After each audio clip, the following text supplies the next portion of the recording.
Saudi Arabia is like no other place on earth. It follows an extreme interpretation of Islam that many think has fed the ideology of jihadist groups such as Islamic State.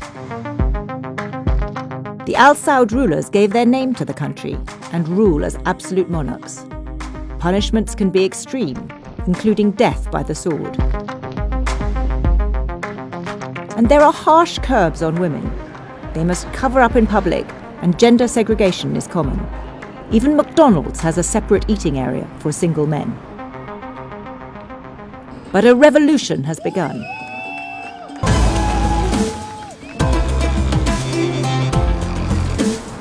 It's led not by people on the streets, but by the king's son, the powerful young crown prince, Mohammed bin Salman. He's promoting a more moderate form of Islam. He recently lifted the ban on women driving. Cinemas have opened for the first time in decades, and to celebrate the end of Eid, there was even a music festival in Riyadh.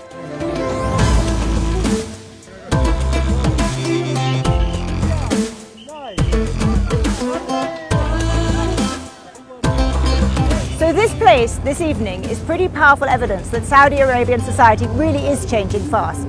Men and women are mingling freely, a concert's about to start. Frankly, it seems like a pretty ordinary evening at a kind of Western fun fair. When I was here 2.5 years ago in Saudi Arabia, concerts were forbidden, there were no cinemas, and there were certainly no women driving. I'm going on a road trip to find out what a more moderate Saudi Arabia would mean for the rest of the world.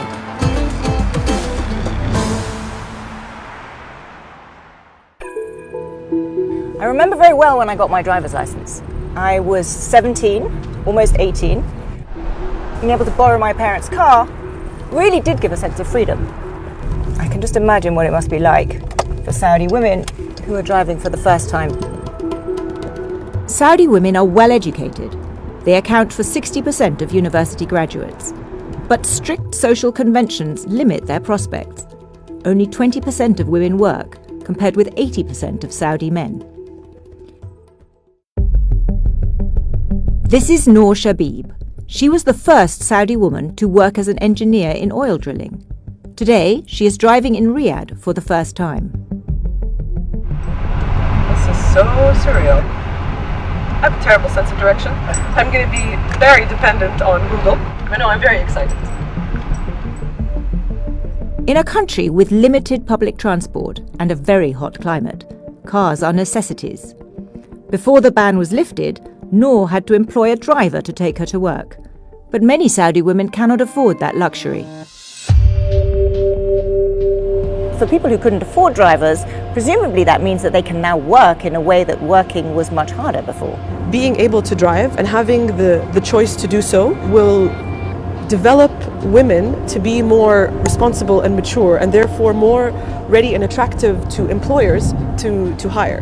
So for me, Saudi Arabia has always been somewhat paradoxical in that it is full of extraordinarily well-educated women, and yet it has one of the lowest rates of female labour participation in the world. That suggests there's huge untapped potential in this country.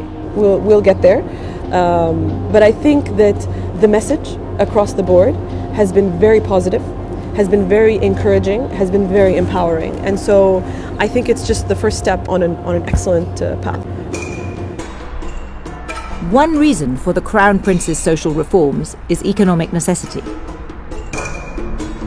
For decades, Saudi Arabia has been an oil-rich country whose people have essentially lived off the fat of oil revenues. More than 80% of government revenue comes from oil, and if you look forward a few years, that's just simply not sustainable. Oil prices are volatile, and the government can no longer afford its wasteful system of easy public sector jobs, mostly reserved for men, and generous benefits and subsidies. One solution is to get more women into work, and that means easing social restrictions on them. But there is a worrying dark side. There really has been genuine social reform in this country. That this change is very top-down. It's driven by the Crown Prince, it's driven by the royal family, but sad irony is that even as this modernization drive is taking place, he has become even more autocratic, and frankly the place has become more repressive. Several of the women who have been campaigning for greater rights for women were recently arrested and locked up.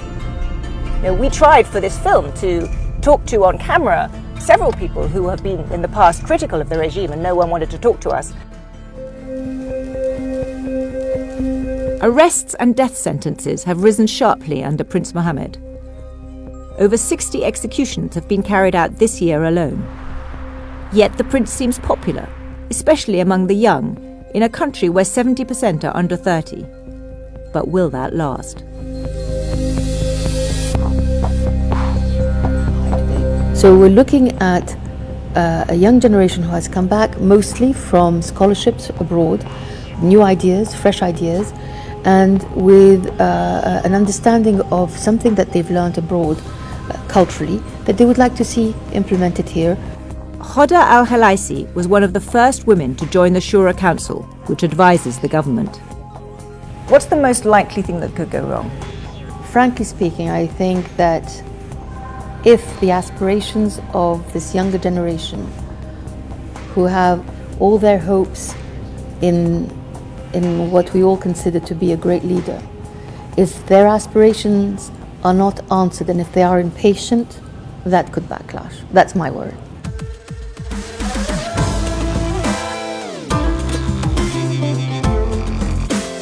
The world has every interest in the success of the Crown Prince's reforms.